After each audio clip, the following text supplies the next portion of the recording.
ચાલો આજે વાત કરીએ એક એવી શાળાની વાર્તાની જે ખોરાક, વારસો અને સમુદાય આ ત્રણેયને જોડે છે. આ વાર્તા એ બતાવે છે કે કેવી રીતે એક નાનકડો પ્રયાસ પણ મોટું પરિવર્તન લાવી શકે છે અને આપણને આપણા મૂળ સાથે ફરીથી જોડી શકે છે. કલ્પના કરી જુઓ એક એવો શાળાનો દિવસ જ્યાં ક્લાસરૂમમાં ચોપડીઓ નહીં પણ સ્વાદ અને સુગંધની વાતો થતી હોય. ના, આ કોઈ સામાન્ય દિવસ નથી. પણ આ તો એક એવી પહેલની શરૂઆત છે જે આપણને આપણા પૌષ્ટિક આહારની પરંપરા સાથે ફરીથી જોડે છે. તો આ ખાસ દિવસ હતો ગોતા હાઉસિંગની અનુપમ પ્રાથમિક શાળાનો. ત્યાં ઉજવાયો હતો બેગલેસ ડે, એટલે કે એવો દિવસ જ્યારે સ્કૂલમાં બેગ લઈને નથી જવાનું. અને એ દિવસે વિદ્યાર્થીઓએ પુસ્તકોની જગ્યાએ બાજરી જેવી પૌષ્ટિક વસ્તુઓમાંથી બનાવેલી મસ્ત વાનગીઓ રજૂ કરી. સાચે જ કેટલો પ્રેરણાદાયક કાર્યક્રમ! પણ આ બધું કરવાની જરૂર કેમ પડી? જો, એનો હેતુ એકદમ સ્પષ્ટ હતો. બાળકો અને એમના માતાપિતા બંનેને એ સમજાવવાનું હતું કે આપણા સ્વાસ્થ્ય માટે બાજરી અને બીજા પરંપરાગત ધાન્ય કેટલા બધા જરૂરી છે. એટલે કે વાત ખાલી પેટ ભરવાની નહોતી, પણ સાચું અને પૌષ્ટિક ખાવાની હતી. ચાલો હવે જરા ઊંડાણમાં ઉતરીએ. આ જે આખી પહેલ હતી એની પાછળનો મૂળ વિચાર શું હતો? આ માત્ર એક સ્કૂલનો પ્રોગ્રામ નહોતો, પણ એનાથી પણ વિશેષ આ તો ખોરાક અને આપણી જે પરંપરાઓ છે એમની વચ્ચે જે અતૂટ સંબંધ છે ને એને ફરીથી જીવંત કરવાનો એક પ્રયાસ હતો.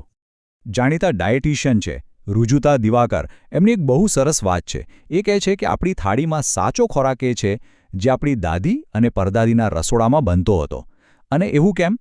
કારણ કે એ ખોરાક આપણા ડીએનએ સાથે સીધો જોડાયેલો છે. બસ આ જ વિચાર આખા પ્રોજેક્ટનો પાયો બન્યો. અને આ વારસાની જ્યારે વાત આવે ત્યારે એના કેન્દ્રમાં શું છે? બાજરી અને એના જેવા બીજા ધાન્યો. આ એ જ અનાજ છે જે એક સમયે આપણી થાળીનો મુખ્ય ભાગ હતા, પણ પછી ધીમે ધીમે આપણે એને ભૂલતા ગયા. હવે સમય આવી ગયો છે કે એને આપણા જીવનમાં પાછા લાવીએ. તો આ પ્રોજેક્ટનો જે ઉમદા હેતુ હતો ને એ ખાલી જૂની પરંપરાને યાદ કરવાનો નહોતો. અસલી ધ્યેય તો એ હતો કે આ બધા પૌષ્ટિક અનાજ એ આપણા રોજિંદા જીવનનો, આપણી ડેલી લાઈફનો એક ભાગ બની જાય, જેથી એ ખાલી એક ભૂતકાળની યાદ બનીને જ ન રહી જાય. તો આ કાર્યક્રમમાં કયા અનાજ પર ફોકસ હતું? ખાસ કરીને બાજરી, જ્વાર અને રાગી. આ બધા અનાજ છે ને એ પોષણથી તો ભરપૂર છે જ, પણ સાથે સાથે આપણા વાતાવરણને પણ એકદમ અનુકૂળ છે. આના પરથી જ ખ્યાલ આવે કે આપણી પાસે કેટલો સમૃદ્ધ અને પૌષ્ટિક વારસો પડેલો છે. જુઓ, કોઈ પણ સારી પહેલ ક્યારેય એકલા હાથે સફળ નથી થતી, બરાબર ને? આ કાર્યક્રમની પાછળ પણ એક આખા સમુદાયનો હાથ હતો, એમનો સહયોગ હતો. તો ચાલો હવે એ જોઈએ કે આ કેવી રીતે એક સામૂહિક પ્રયાસ બન્યો. આ સફળતાના 4 મુખ્ય આધારસ્તંભ હતા.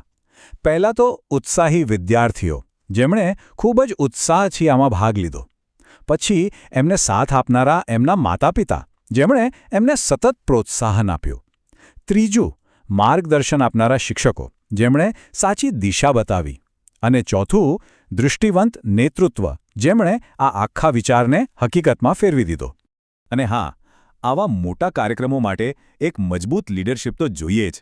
આ કિસ્સામાં ખાસ ઉલ્લેખ કરવો પડે કાર્યક્રમના સંયોજક વિનોદભાઈ સાહેબ અને શાળાના આચાર્ય શ્રી ધવલભાઈ પટેલનું. એમની પ્રેરણા અને માર્ગદર્શન ખૂબ જ મહત્વના રહ્યા. કહી શકાય કે એમના વિના આ કામ આટલી સરસ રીતે પાર પાડવું શક્ય નહોતું. તો ગોતાની આ શાળાની આખી વાત પરથી આપણને શું શીખવા મળે છે? આને માત્ર એક લોકલ સ્કૂલની ઘટના તરીકે ન જોવી જોઈએ. આપણા બધા માટે આની અંદર એક બહુ મોટો અને મહત્વનો સંદેશ છુપાયેલો છે. આ આખી વાતનો સાર બસ એટલો જ છે કે આપણી પરંપરાઓ અને આપણા વારસા તરફ પાછા વળવું એનો મતલબ ખાલી ભૂતકાળને યાદ કરવો એવો નથી થતો. હકીકતમાં આ તો આપણા માટે અને આપણી આવનારી પેઢીઓ માટે એક સ્વસ્થ અને મજબૂત ભવિષ્ય બનાવવાની દિશામાં એક ખૂબ જ શક્તિશાળી પગલું છે. અને હવે અંતે એક સવાલ જે આપણે સૌએ પોતાની જાતને પૂછવા જેવું છે. જેમ આ શાળાએ પોતાની પરંપરાને થાળીમાં પાછી જીવંત કરી, એવી રીતે આપણી થાળીમાં, આપણા ભોજનમાં એવી કઈ પરંપરા છે જે આજે પણ જીવંત છે અને જે આપણા સ્વાસ્થ્યને સતત પોષી રહી છે? જરા વિચારજો.